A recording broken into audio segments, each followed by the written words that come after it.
I reached out to middle school librarians, and this is why I wish I had done this ahead of time. I did this after the book had been published, but I reached out to middle school librarians and offered them a free copy with a note about how meaningful my own middle school. I dedicated my book to my middle school librarian, who was a safe harbor for me when I was struggling with all of my stuff.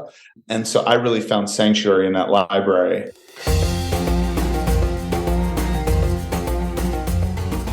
Hi friends, this is Read and Write with Natasha podcast. My name is Natasha Tynes and I'm an author and a journalist. In this channel, I talk about the writing life, review books, and interview authors. Hope you enjoy the journey. Hi everyone, and welcome to another episode of Read and Write with Natasha. I'm very excited to have with me today author Scott Stedman, who's a writer based in Boston. He's worked in both media and advertising, and before writing Mouse, he co-founded Brooklyn Magazine and the Elle Magazine.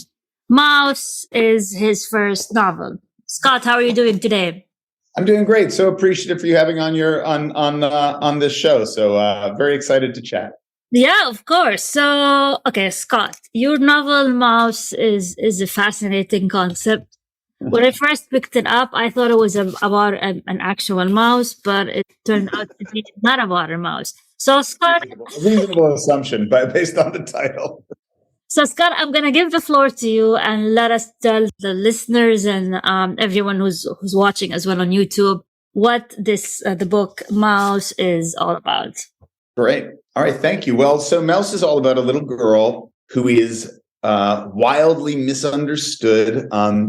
She really comes from not very much. She is a foster child, and she discovers that she has kind of a superpower in technology and code, and ends up unexpectedly at this very prestigious technology school, and mysteries unfold. And she's a very kind of self-isolating kid, very defensive, very aggressive. And but she ends up kind of slowly finding her people. And, does she uncover the mystery? Does she stay at this school? You will have to read and find out, or we can share however yeah, of course. That's the nexus of the story. And that's no spoilers here. No spoilers, my gosh, no. So why, I'm just curious, why did you write a novel from a perspective of a young girl? And what was the inspiration? That's a very reasonable question. I'll tell you. So Mouse, I think probably every author has their personal reasons. For me, I had a daughter she's now 13. She was growing into a teenager when I was writing this, and I thought it would be a very fun way to connect with her. For me, reading has always been a very important part of my own identity. And so this was a way to share that with her. I also thought it would be very exciting to see a power, I really want to create a book in which this kid has total agency, right? Wills themselves into being powerful from being totally powerless. And in some ways, that's why it's called Mouse, right? The whole point of Mouse, and that's her nickname or her name, whatever, is that it was a representation of the smallest, most, least powerful thing. And then Mouse becomes quite powerful in her own unique way within the world that she occupies, which is this Rickham Academy. Mm-hmm. So has your daughter read the book? Yes, she has. She did. So I have 3 kids, and all 3 of them read, and I, got to read it for their classes and all that kind of stuff. Oh, wow, fun! And awesome. What did she think about it? They loved it. They were great. They were, 2 of my kids loved it. One of my kids was like, "It's really pretty good, Dad. I'm very proud of you." I was like, "Oh, that's sweet." All right. Although make sure you crit it before I publish the next one. So without spoiling the plot, this is also in the description. So Mouse is interested in coding, and she sort of finds her superpower in coding. So why coding? Why not art or music or just curious? Why coding? Totally. Well, so I was very. So when I was a kid, I read all of these all of these great stories about children becoming magicians and finding agency through that. Outsiders who grew powerful through magic, right? And the most famous example of that is obviously Harry Potter. But when I was a kid, it was books like The Dark is Rising or The Tales of Narnia, things like that. David Eddings' books, the Belgariad, I believe that series was called. These are books that were very meaningful to me as a young kid who struggled a lot with ADHD and was a bit of an outsider and had a hard time understanding my own superpowers, right? And so, of course, these are very beguiling and exciting to see these kids become world changers through the power of magic. But there was always at the end of these books something that took place, which was the recognition that you had to be in the aristocracy of magicians to have that power, right? So I would finish these books and really feel like so nurtured and my soul was filled up. And then I'd get to the end and be like, oh, I'm not ever going to get that letter from Rickham or that letter from Hogwarts, or I'm not going to ever, hear that whistle when I'm 12, like Will, if I recall correctly, Will, the protagonist of The Dark is Rising, like here's like this music, twittering on the night of his, I think, 12th birthday. So I thought there was a very powerful corollary today between what a magician can do in these books and what a coder can do. And so with one huge difference, you don't need to be born into the guild of coders. You can learn it and you can become passionate about it and you can will yourself into being something akin to a magician. And so when I had this idea of like, oh, I want to show the littlest, least powerful person become the most powerful person through their own agency, I thought that code was a very powerful way to do that, to allow to show a kid their own agency and that they can will themselves into greatness. Yeah, makes sense. So this is your first novel. Is this it for you, or are more novels? Oh no, they're banging down my door. They're multi book deals all over the place. No, but jokes aside, it will certainly not be my last book. It was a real pleasure to do it. It's been great, and I've been nicely encouraged, and it's been a wonderful experience. How was the feedback that you got? Did you get any negative feedback? As authors, we always get both. I'm just you get both. Sure. I think that the feedback overall was super encouraging. It was great, and I will say the real surprising thing to me was that my target audience, right? I mean, I learned a lot writing this book, and if anyone is listening to this who is a writer, it's an incredible experience writing your first novel because of how little you understand about. For someone who's consumed so many novels and has had such affinity and such a powerful relationship with the novels that I've read, it was very interesting to get to create one myself, and I learned a ton. Anyway, so the feedback was generally wildly positive. I didn't really write it for my target audience in a way. I mean, I tried to kind of. But I didn't understand YA versus middle reader. I didn't understand the publishing concepts. I just wrote a book, right? And I spent a long time on it. It was hard. I didn't just rip it off in an afternoon. It took years of work, and it was like a Rubik's Cube because I created a more complicated plot than I think I had realized at the time. So anyway, the feedback, though, was very positive, and it was very positive from kids, which I didn't totally expect. That was actually a little more unexpected, how much 5th, 6th, and 7th graders loved the book. I thought it might be a little challenging for them, and it has not proven to be. So that's very exciting. And they seem to really get a kick out of Mouse. Okay, that's great. So I want to go back to what you mentioned about the target audience, middle grade versus young adult. What did you learn from this in terms of this book you felt was more for young adults and it should have been to middle grade, or? No, I mean, well, so that's been a kind of once it was written, that was the big debate. It really is targeted for middle grade based on the protagonist's age and the fact that it's not about coming of age content. It's about, being a kid content and finding your identity and finding your people, but it's not about relationships and becoming an adult. So it really is, it's effectively, it's well, I think what the publishing industry would think of as middle reader content. But I didn't really write it in a. I didn't consider making sure that a fifth grader would be comfortable with the size of the words and things like that. It's kind of not an. I don't think. I think it's a pretty easy. It's not written hard. It was written for kids, but it wasn't written specifically for that age of kids.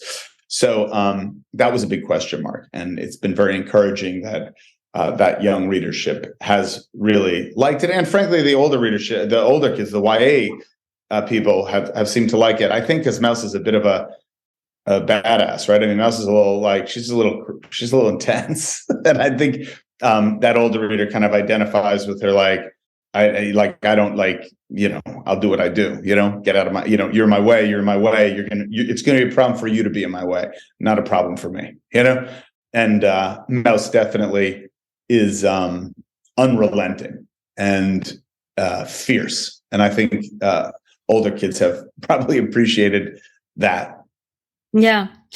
So you mentioned the publishing industry. How did you publish this? Did you go through the traditional route, or I'm just? So I did. I went through like a hybrid route. So I worked with Greenleaf, which was a good experience for me overall. They provided a lot of resources. I have unrelated to publishing. I have a career in media and marketing, so I was not able to commit so much time to the aspects of this that weren't deeply personally satisfying, like chasing down agents and stuff like that. And so I was able to do this hybrid model, which got the book out there. It helped me understand what I'd written, right? They were good editors, and they did a very nice job packaging it and putting it out there. Of course, at the end of the day, you market it yourself, and for the most part. And so getting the word out and getting sales and stuff like that, it falls on you. But would you continue with the hybrid model for future books? Or? I might. I definitely learned a lot. I would probably do it in a hardcover so that I had pre-sales and try to build it up a little bit more. I just sort of went out with a paperback, and so there wasn't like a pre-sale moment that led to like an event. There's a few little things, but I don't know if that really mattered all that much, or a few things I'd do differently.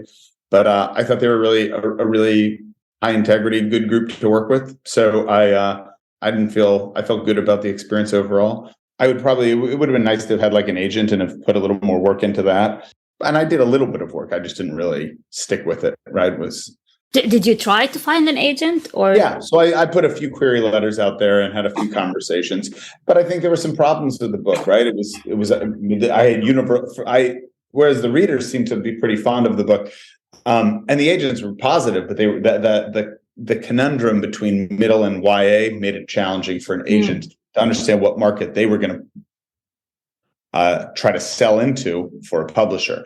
And with so many options for these agents and publishers, why would they jump into a book that was kind of halfway between two categories? Yeah. They want like something to put in a specific box. Yeah, there's like check. I mean, it's like and I think I understand that. I empathize with that. They're running businesses, right? And for me, it was more falling in love with the character, right, and letting her do her Mouse thing. Yeah. So you're a busy man. You have 3 kids, and you. Yeah. 3 or 4? 3. Oh yeah. And you run your own agency. I think I see you here at the office. Yeah, that's right. Yeah. And so when did you have the time to write a novel? How did you commit? How did you change your mindset that you want to do this? Well, I mean, I think on and off, I've been working on it for like ever, really writing Mouse was it took me like a couple of years, definitely, working in the little gray areas of free time. And then so it's whenever you're committing to art, right? And that's, I suppose, what writing is. It's about something a little bit different than the obvious, billable hours. And so you're working in your free time when your kids go to bed, or when you have a little, you can going a little late to work and carve an hour or two out for yourself. And that's how I did it, right? I did it over time, and I got feedback. I had a great, there was a period where I had this great, I hired a great young college student to help me for a brief period to just get some fresh eyes on it. And that was an amazing help for me because, I didn't structure it the way I would do a second novel, right? I didn't, when I had unanswered questions about the plot, I was like, I'll figure it out. Well, as those who have written kind of complicated plot-driven novels, it's hard to figure them out. And if you can't figure it out when you're just doing an outline, it's gonna be a lot harder to figure out when there's a million different people and their emotions are, that it becomes more complicated. So I definitely had a few examples of that. It's interesting. There are a few little plot twists in the novel. The one specifically that happened within in the last edit, and it was like a systemic significant. There's one important plot moment where Mouse and her friends Ada and Boone. Mouse is in real trouble. It's kind of like, this is basically that triggers the final scene, the big revelation of where Mouse comes from, and sort of a bunch of pieces tied together. And she has to go back and do this activity that had been canceled, right? This thing called Bottore, that is a thing in the novel. And there was no real reason for her to go and do it, right? It had through the edits, the initial reason, which wasn't even a good one, had fallen away. So suddenly Mouse doing this irrational thing that was so foundational. And then I realized through a word scramble of that word Bottore that you could spell orbit. I mean, with two T's, I think. Maybe two. I don't know. There's two letters. It's orbit basically. And that tied into a whole nother very small plot line, but a kind of significant one that allowed me to turn that revelation into a real impetus to do it. And it's funny. I've had a few people I love it. I couldn't believe the Bottore and orbit thing. And it really that was so good. What a great way to, I was like, you have no idea. That literally was as the book was going, I was in a panic. There was nothing, this final sequence doesn't have any powerful driver. And anyway, that's how the nature of how the book. I don't remember the question is that I was answering. I mean, did you have a specific routine? Did you write every day? Right, back to my routines. No, I did. Well, I did in different periods of time. Yeah, I had different periods of time, and I probably had sprints with Mouse. Right, there were probably 4 different 3-month sprints over a few-year period where I could adapt my life for whatever reason to give myself a couple hours a day or a few hours a week to really sprint through it, and I would structure those in. And like a lot of people, I probably find getting when you can find morning time to do something, it's the best. But oftentimes you have to do it late at night when you're a little tired and just find the energy to get up. And also so much of this is just forcing yourself to do it when you don't feel very comfortable doing it. You don't feel like your work is good. You feel a little uninspired. You feel that the writing is a little flat. And oftentimes you'll reread it and you'll be like, that was great. That was by the way, it's probably great when I'm a little uninspired. It means I'm a little more clear, a little less hyperbolic, a little more anchored to the plot. So I think it's just a question of just always doing. Yeah. I mean, that's the routine I had was never giving up. That's the only routine that I can tell you is consistent.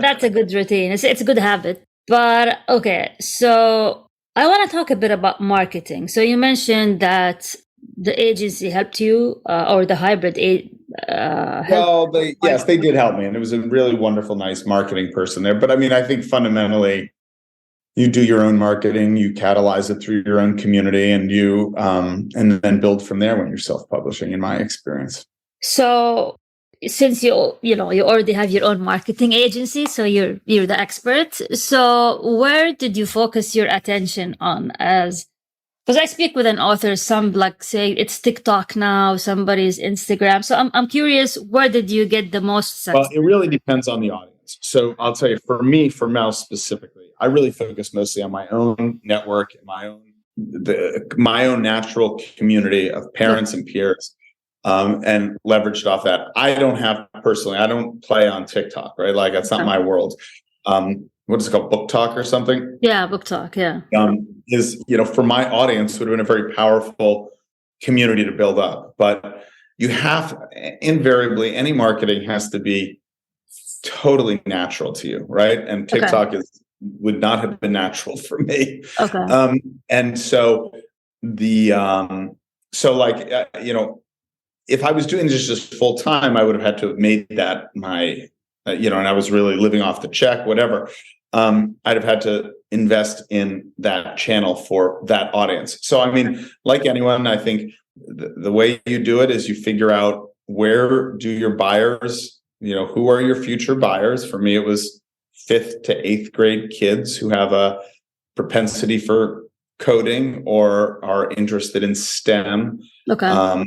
And find where they are. In that case, it would have been certainly TikTok and places like that. And then create a rigorous community building plan. And potentially, if you have the budget, buy ads against it. And potentially, and those ads may drive them to Amazon or to Shopify or whatever it is. I don't know if I really personally followed that exact marketing plan. I think depth of connection through your own community is still at the foundation. And then you drive them into those other things. So I actually use things like, because I figured parents would buy it for their kids. So I was on LinkedIn, which is a more natural place. That's where I have a pretty notable network. I emailed everyone I've ever emailed with, which was a lot of people, right? And that emailing was a very powerful channel for me. And sold a bunch of books. So that was and drove drove a bunch of reviews and stuff like that. Did you use regular email or do you have your own newsletter? I wrote just a very personal email about growing up with ADHD and writing a book for my daughter. And it's about the same narrative you heard from me earlier about a kid who is the smallest kid in the world and grows into being a superhero through code.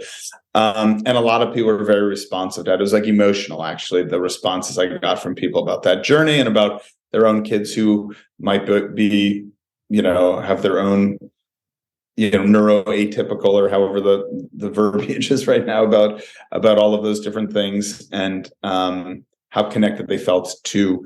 Mouse is not ADHD. I was, but Mouse is definitely neuroatypical or neuro whatever. And she's a one of a kinder, and she learns in her own distinct, unique way, and relates to the world in a very unique and distinct way. And I think people found that powerful, and so that was how I did it.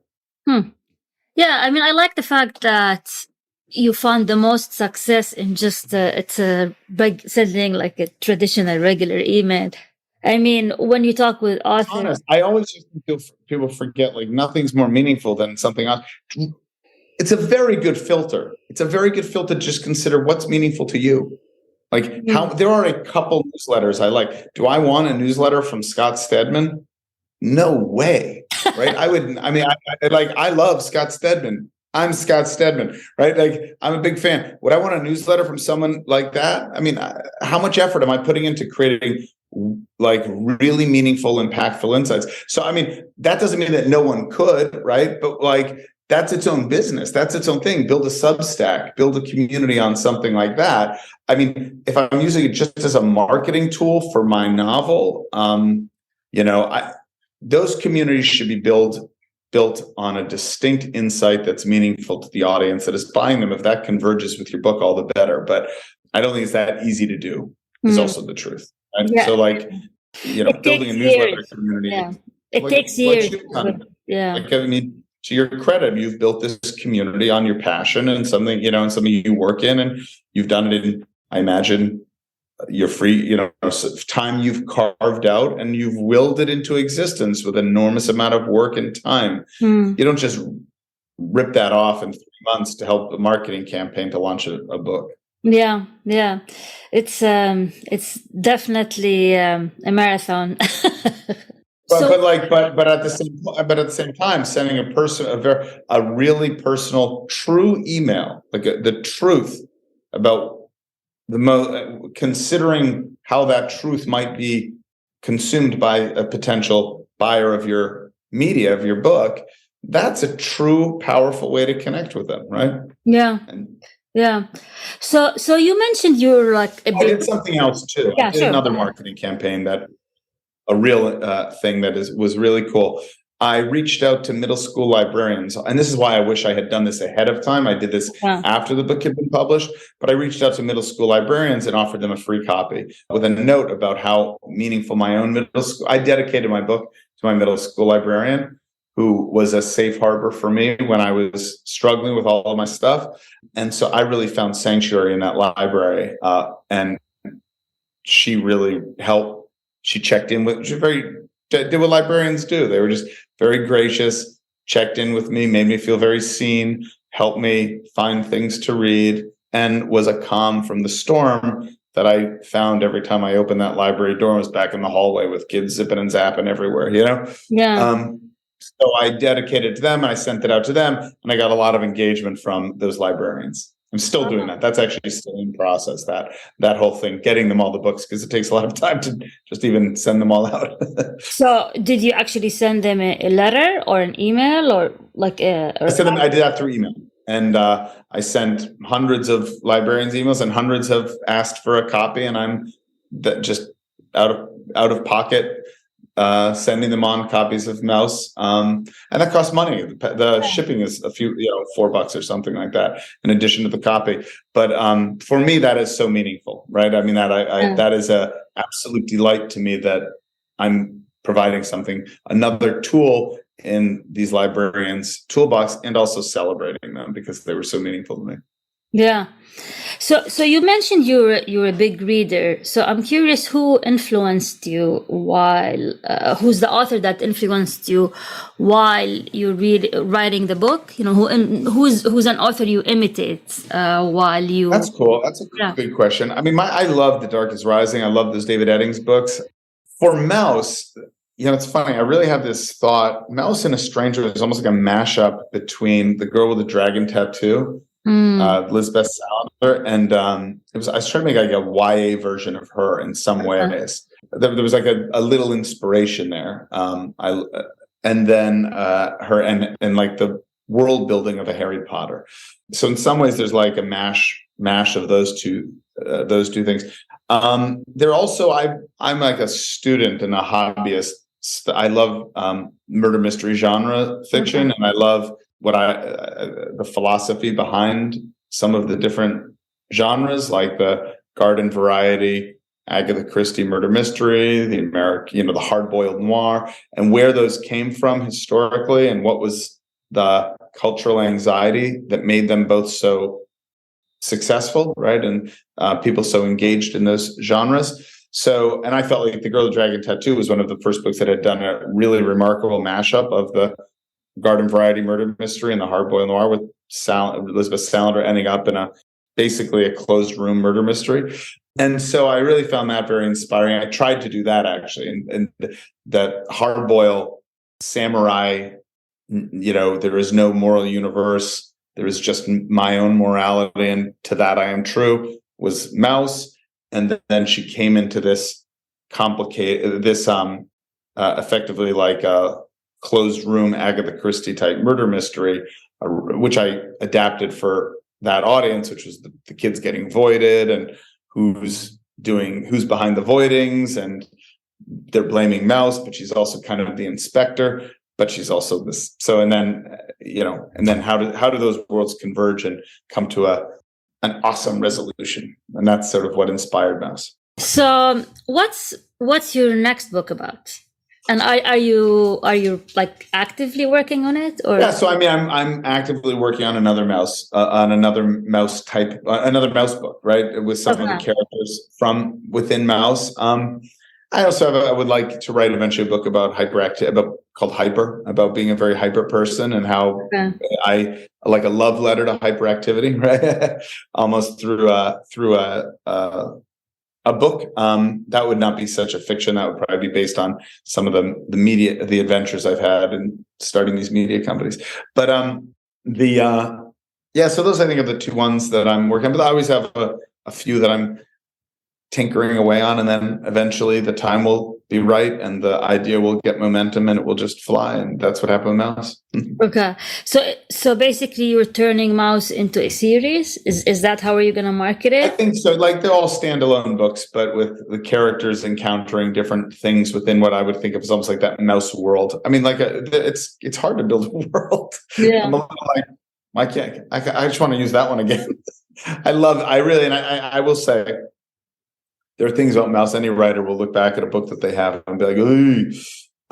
But I really did love the character of Mouse, and I still love the character of Mouse, and I think she's special and really engaging. And I myself would love to see her adventures continue. So that's part of the reason. What are you reading these days? Wow, what am I reading? Yeah, I'm reading that is kind of similar because I often read. I'm just curious. Yeah, I read all kinds of stuff that is not young adult fantasy fiction or stuff like that. But I actually am reading right now the Philip Pullman Golden Compass books. okay. The Dark Materials, I think they're called that. And so I've never read them, and I'm just reading, and I'm really enjoying it. That's funny. I'm actually reading a young adult book with my son at the same time, which is the first time I do this, and it's fun. I did that with The Book Thief with my daughter last year. Yeah, that is so much fun. It's so fun, and that is a great book. The Book Thief was a book that I have to admit that was like once in a while you read like it just everything is perfect about that book. That book is amazing, especially the perspective of the main character. It's just like it's a great book, and that makes it a remarkable book. Yeah, I mean, it's a remarkable book. Yeah. So okay. So what advice would you give to debut authors, especially dads or parents, who want to do a similar thing? And many of the people that I talk to, I want to write a book, I just don't have time. I mean, it's like the sentence, I don't have time. Yeah, I mean, I think it's not really true. I mean, let's be honest. I mean, that is an absolute fallacy. Every single person has time to write a novel. I mean, do you watch television? Do you browse the internet? I mean, all you have to do is prioritize writing. You have to just literally put mediocre word after mediocre word until it is constructed into a mediocre sentence, and then eventually edit it into something that is excellent. I don't know. I think no one has time. No one has time, and everyone has time is the truth. But that is not a reason not to write a book. All you might have to just adapt your timeline, or recognize that it will be an imperfect process. People don't have time. What people really mean is they don't have the energy for it because it's exhausting to switch gears. It's demoralizing to be confronted with something you care about that is hard and is not probably more often than not is not going very well. So what people really mean, I think, and I shouldn't say this because I'm sure there are some of you out there who don't have time. So that was unkind of me to presume that everyone, but what I think people mostly mean is that they have very busy lives that are filled with meaningful things, and they don't have the energy to jump into an exercise in which they can imagine an exciting outcome, but the process of getting to that outcome is quite demoralizing. So the answer, and I think it's good to be honest, right? I mean, that at least was my experience writing a book, right? Is that I'd get in front of it, I'd be like, oh, you got to be kidding me. How does a guy who's so brilliant and awesome write some schlock? I mean, it's like, how is this happening? I'm finally writing my book and it stinks. But you just have to just keep doing it, and you just have to recognize that you are in an army of other people who have written books, and some of them end up being plucked by time to be world-changing things, and some of them affect the people around them and amaze their kids and amaze their kids' peers through reading at classes, and some of them come do somewhere in between, and they sell a few thousand books or tens of thousands of books, and all of it matters. You just have to be diligent in one word in front of the other word. Starting a business. Think about it. Writing a book is exactly like starting a business. Does it feel like it's easy, or that every business is the next, Amazon $1 billion company? Right. I'm trying to find one that doesn't make me want to go like that.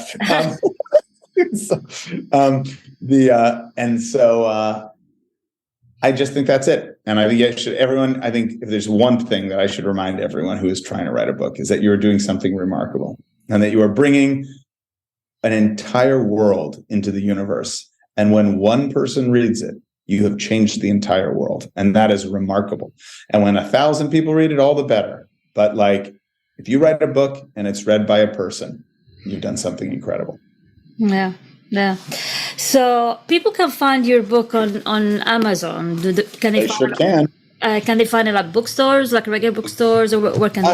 I mostly distribute it through Amazon. That's a thing I probably would. I was going back to the Greenleaf has like 2 different ways you can do it, and I really did one that focused on digital distribution because I'm a digital marketer. So it's like, oh, I don't know. And I now actually look back and kind of regret not regret, but like I would do it again. I would do the retail channel. Like it was a little more expensive. So.